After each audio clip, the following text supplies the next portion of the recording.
Before the video starts, guys, I want to shout out Seatgeek for sponsoring this video. If you guys have never heard of Seatgeek, what it does is it gathers a bunch of tickets online. Whether you're trying to go to a concert or a sporting event, it gathers all of them in one place and it ranks them on a scale of 1 to 10. So you always get the best deal. If it's in green, it's a really good deal. If it's bad, it's going to be in red. So guys, if you use code Fuzzy on your first order that is over 30 bucks, you can save 20 bucks. Use code Fuzzy, save some money. Let's get into the video. What's going on, guys? It's Fuzzy. Welcome back to yet another baseball video. Today is going to be pretty interesting because just a few minutes ago, I was on ESPN and Yahoo Sports and I saw an article saying that the Marlins were trying to trade JT Realmuto for Cody Bellinger of the Dodgers, and it just got me thinking, you know, that's just a weird trade. Yes, the Marlins are trying to rebuild, so Cody Bellinger is young and would fit into that mix. And yes, the Dodgers actually need a catcher, but I'm not sure if that trade would work out. But the one thing that it did do is it got my gears spinning and it got me wondering, what are the best trades and what are the worst trades in Major League Baseball history? So I'm sure that you guys can already list a few off the top of your head. Some are recent, some date back to a long time ago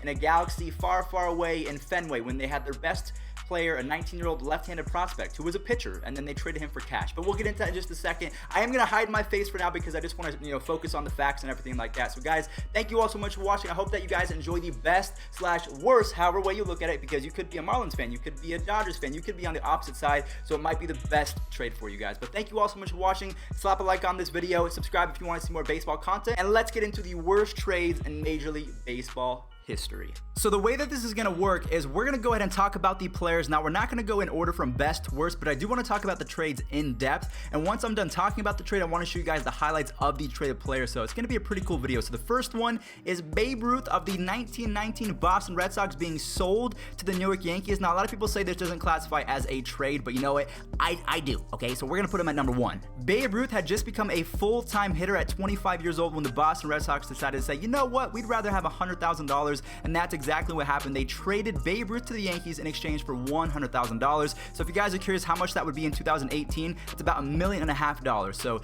yeah, they definitely got the short end of the stick on that one. And also on top of that, the Red Sox didn't win a World Series for another 86 years. So that's why they dub it the curse of the Bambino. But Babe Ruth obviously is the number 1 spot. That ball blazed like a bullet when he connected.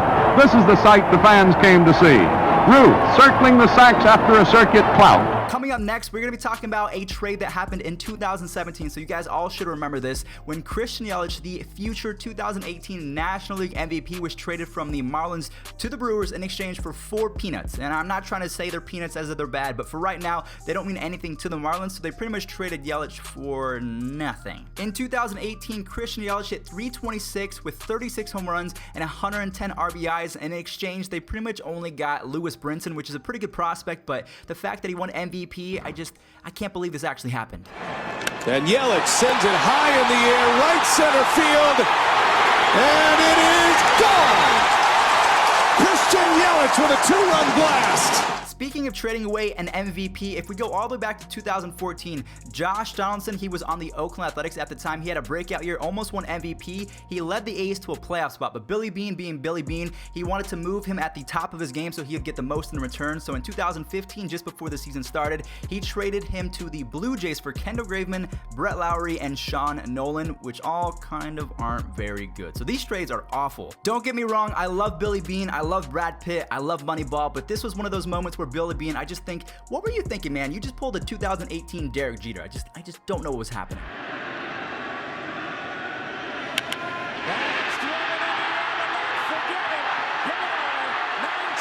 Alright, so we talked about trading future MVPs, but what about trading future Hall of Famers? And that's exactly what happened to Jeff Bagwell before he was traded to the Astros. He came up with the Boston Red Sox. Late in the 1990 season, the Boston Red Sox acquired 37-year-old right-handed reliever Larry Anderson from the Houston Astros in exchange for first base prospect Jeff Bagwell. So he was still a wee little lad, a prospect. Anderson pitched well for Boston, only allowing 3 earned runs and 22 innings of work. Bagwell eventually won the Rookie of the Year in 1991 and MVP in 1994. Oh yeah, not to mention he also slugged 449 home runs over the course of 15 seasons for the Astros. Not a bad trade. Neither did the Astros. High drive to left field. Bagwell watches it go, and this is number 2 of the game for him. This one further out toward left center over the 379 side. for number 20 and number 400 in his career. Back in 2003, Derek Lee was a household name in Florida. A lot of people were upset when the Marlins actually sent him off to Chicago because in return, they got a South Korean prospect named Hee Soep Choi. Now, Choi actually produced at a fairly high level in his first 95 games. He had 15 home runs and an 882 OPS, but then he was moved to the Dodgers and his career kind of fizzled out from there. Where on the other hand, Derek Lee, yeah, he had 7 years of dominance in Chicago where he racked up 179 home runs. And on top of that, he helped the team to a playoff spot in 2007 and 2008. Unfortunately, Derek Lee was not in the stands, so he could not prevent Steve Bartman from doing his thing. So obviously, when you trade for Derek Lee in exchange for pretty much nothing, that has to be classified as one of the worst trades ever. I mean, best for the Cubs, worst for the Marlins. A drive to left. Back goes Edwards to the track at the wall. He's hit it out. Can you believe Derek Lee? 5 hits. What a game he's had. Wow. Guys, to pay attention because you are going to hear from this team a lot because they made so many mistakes throughout the course of their tenure of being a team. Now, we're talking about the Montreal Expos. They're now the Washington Nationals, but when they were a team, they made oh man, I can't even really hardly comprehend how many bad trades they made. The first really bad trade that they made came in May of 1989. They had a tall left-handed pitcher by the name of Randy Johnson, and they just thought, you know, he can't throw a strike. He had a 6.67 ERA and 6 starts for the team, so they just thought, let's just get rid of him. But yeah, about that, 5 Cy Young Awards and a World Series trophy later, it's pretty clear that the Expos made one of the worst trades in history. 2 balls, 2 strikes, the pitch. Slayer, he went around. The 1-2. High pop straightaway center field. And he couldn't finish him off with the strikeout, but that does not matter. 16 strikeouts in the game. Now again, I'm not trying to bag on Expos fans or all of you Nationals fans out there. I'm just trying to give you guys the full details of the worst trades, and they did it again in June of 2002, so the attendance in Montreal was not that great. No one wanted to go to a game, so they thought to themselves, let's trade a lot of prospects for one really good starting pitcher, Bartolo Colon, and see if people come. So they traded a guy named Cliff Lee, you know, he's not the best, Grady Sizemore, and Brandon Phillips.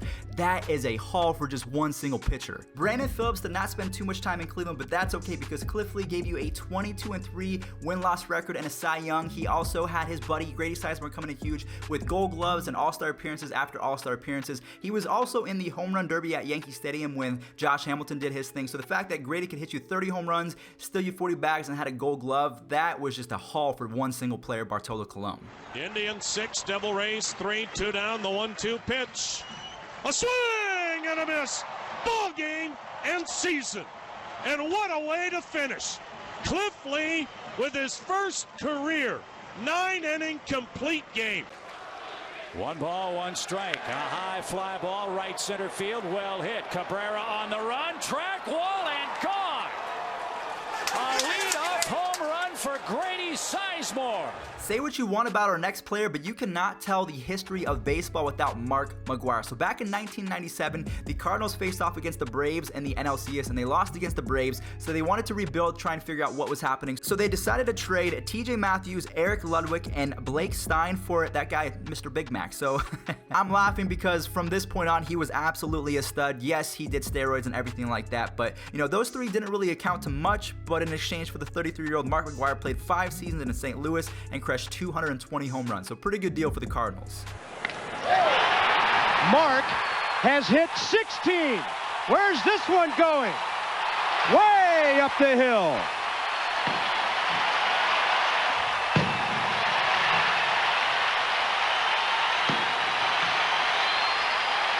Oh boy, no, not again. All of you Expos fans who are still clinging to life out there, all of you Nationals fans, I'm so sorry for doing this, but in 1997, the Montreal Expos had a man by the name of Pedro Martinez who led the league with a 1.9 ERA and won the Cy Young Award that year. The Expos knew that at 26 years old and fresh off a Cy Young Award win, they were not going to be able to afford Pedro Martinez, so what did they do? They traded him to the Boston Red Sox in exchange for a man named Carl Pavano who posted a 4.83 ERA in 6 seasons in Montreal.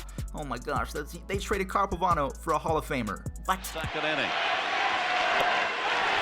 He couldn't hold up. Brocious is gone. Swing and a miss, strike 3. Most here at Yankee Stadium. Another strikeout, and that will create a high for Pedro Martinez with 17 strikeouts. In 1987, the city of Atlanta was forever changed, and also the game of baseball, because he's still broadcasting. He's doing his thing. John Smoltz was drafted by the Tigers, but in 1987, they moved him to Atlanta in exchange for a pitcher by the name of Doyle Alexander. So Smoltz came up to the big leagues with the Braves in 1988 and pitched for them both as a starter and a closer through the end of the 2008 season. Smoltz is now in the Hall of Fame, and Alexander got lit up in the postseason that year, allowing 10 earned runs in 9 innings in the ALCS. That is a lopsided trade if you ask me. One away.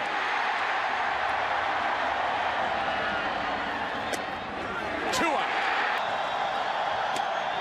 Inning over. That's number 10. And that ends the top of the 8th inning. Another Hall of Famer that was traded for pretty much nothing was Ryne Sandberg. A lot of you guys don't seem to know who Ryne Sandberg is, but this guy was a stud back in the day. So prior to the 1982 season, the Phillies dealt shortstop Larry Boa and a third base prospect named Ryne Sandberg to the Cubs in exchange for shortstop Ivan DeJesus. Ryne Sandberg not only won 9 Gold Gloves, he hit 282 home runs and developed into a Hall of Fame talent. DeJesus, on the other hand, played 3 seasons in Philadelphia and compiled just a 2.9 WAR. Into left center field. He hits it to deep left center. Look out! Do you believe it? It's gone! Bat has twice delivered a game-tying home run, a solo shot of the night, a 2-run blast with 2 out of the 10. Earlier in the video, we talked about how the Blue Jays pulled off a steal of a trade when they got Josh Donaldson from the Oakland Athletics for pretty much nothing. Now, in this trade, they were on the opposite side, so they got the bad part of the deal. So they traded Noah Syndergaard, a prospect at the time, for the 37-year-old Cy Young Award winner R.A. Dickey. Now, they thought that this was going to be the balance of powers as they got a Cy Young Award winner. He did have a 4.05 ERA in his 4 seasons with the Blue Jays, whereas Noah Syndergaard, having him at number 2 behind Jacob deGrom, that is filthy. And he gets Blanco looking. That 2-strike fastball in is always a tough pitch, particularly when you can bring that heat. He struck him out, and the ball game is over.